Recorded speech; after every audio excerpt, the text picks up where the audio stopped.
Okay, so just taking the ecosystem metaphor, I'm afraid I'm going to make you think again. That was one exercise that you've just done. I've just got another exercise for you. So taking that ecosystem metaphor, here's a case study for you to think about. Let's say you've got a large retail organization. You've got many, many tens of thousands of product lines. They're being bought and sold in lots of different places, lots of different outlets. The tasks for your staff are to value these items and to know the benefits and features of them so they can sell these items. And you've got, somewhat like in this room, we had a chap over here who'd done the maths problem before and was an expert, and then we have people who are absolutely hopeless at this kind of exercise, I suspect. So in this case study, we have levels of expertise amongst these employees, very high and very low. Okay, so there's the problem. How does this ecosystem metaphor that we're talking about perhaps help us think at addressing the learning tasks or the learning challenges in this case study? Any thoughts about that? How does the ecosystem metaphor apply in solving this problem?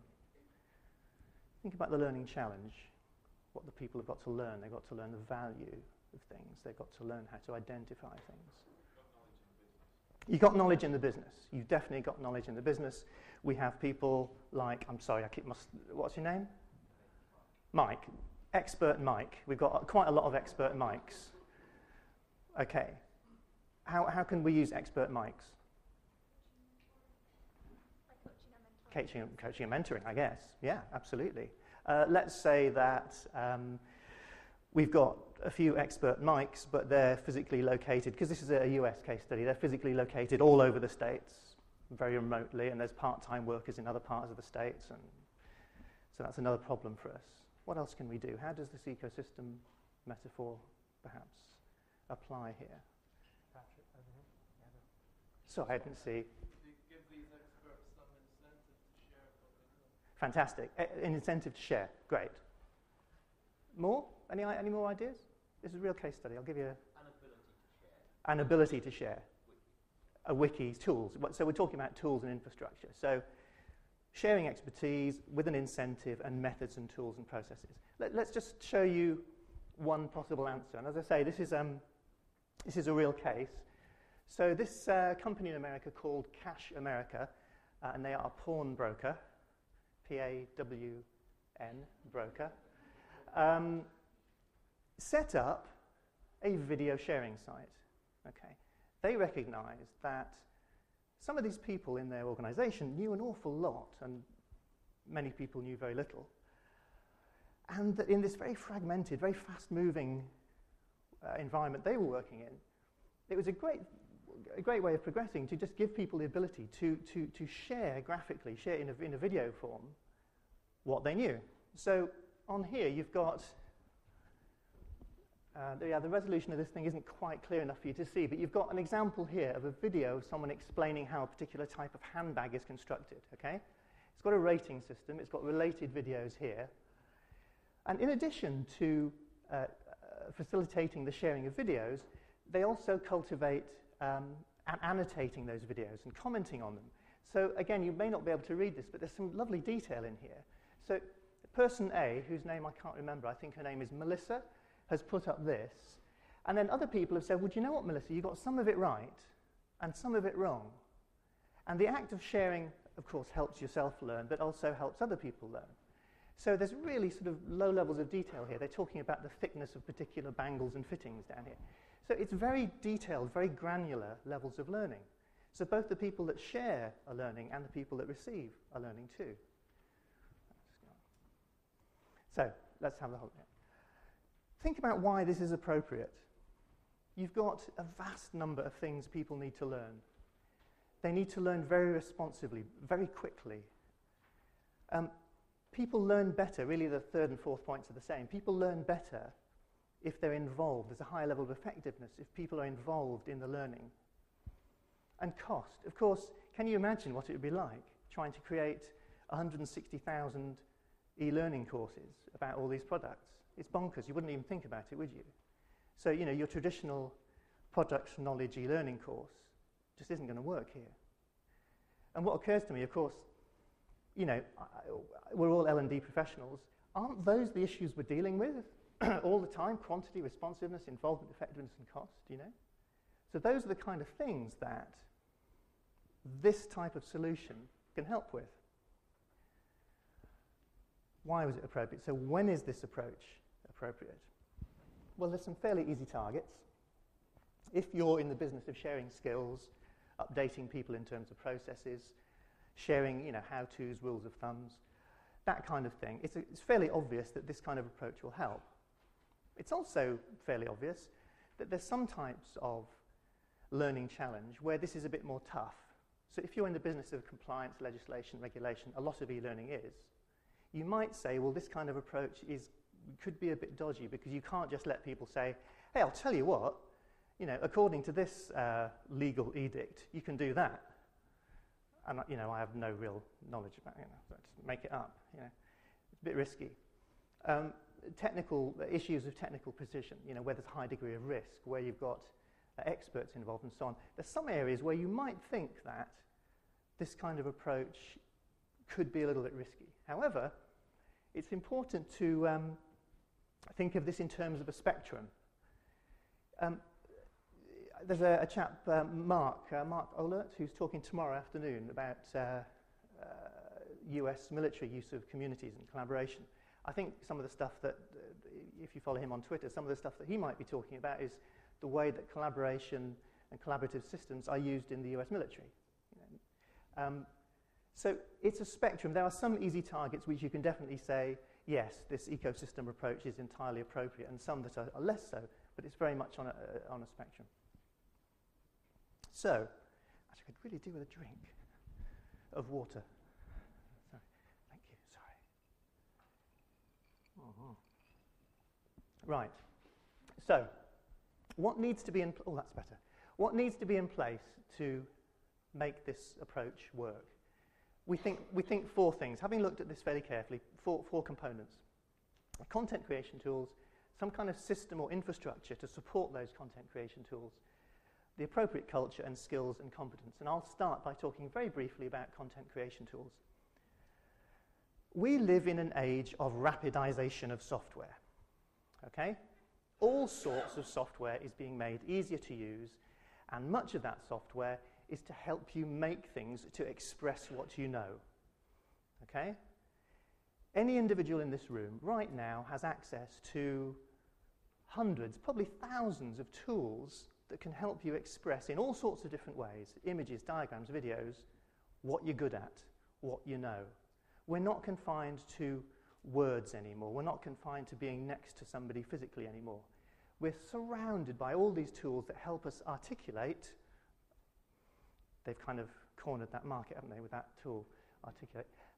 Express what we know, yeah?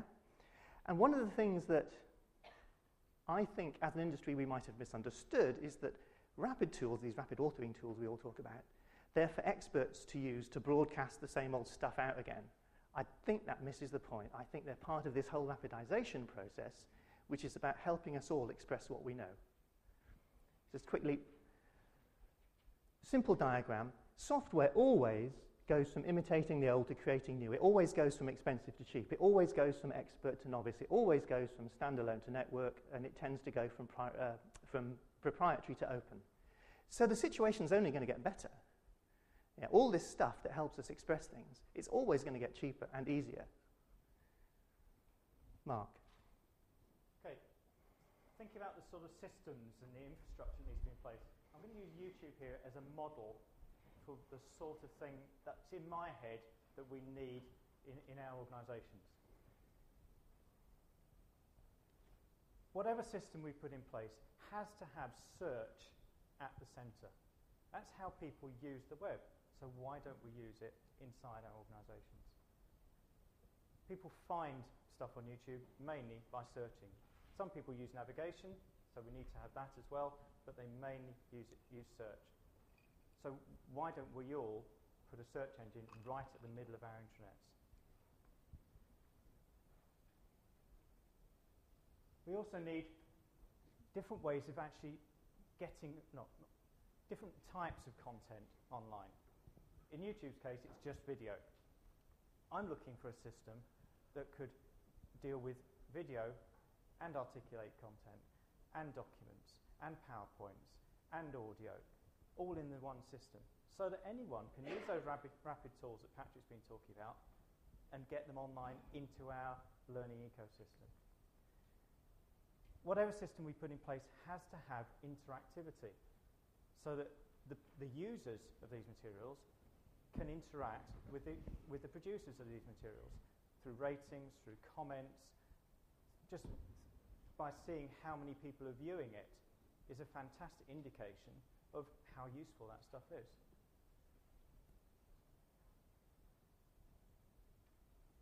Looking at the top right, this system, YouTube, is based around the individual. I can go and find out what other videos that person has produced. It's a way of building up a reputation for expertise.